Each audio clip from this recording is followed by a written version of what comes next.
أول سبب من أسباب القلق والتوتر هو العلاقات الشخصية ومشاكل في العلاقات الشخصية. ولو قسمنا العلاقات الشخصية هنقول إن في العلاقات على مستوى الأسرة أو العلاقات الأسرية، وفي العلاقة بين الزوج والزوجة، وفي العلاقة مع الأصدقاء والأقارب والزملاء في العمل.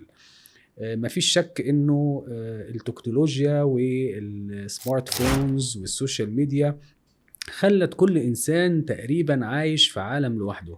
كل واحد ماسك تليفونه قاعد بيقلب فيه ليل ونهار.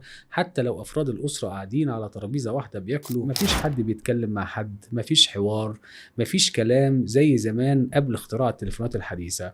فأصبح كل شخص بحاسس بالوحدة، وحاسس إن هو محدش فاهمه، وحاسس إن هو عايش في عالم تاني. إلى جانب انتشار التفكك الأسري والمشاكل على مستوى الأسرة بين الآباء والأولاد، وبين الأمهات والأولاد، وبين الإخوات حتى بينهم وبين بعض. الحاجة التانية هي المشاكل اللي بين الأزواج اللي بقت منتشرة جدا جدا جدا. مشاكل بين الزوج والزوجة، ودي طبعا ليها حلقات لوحدها إن شاء الله، وهنستضيف ناس متخصصة.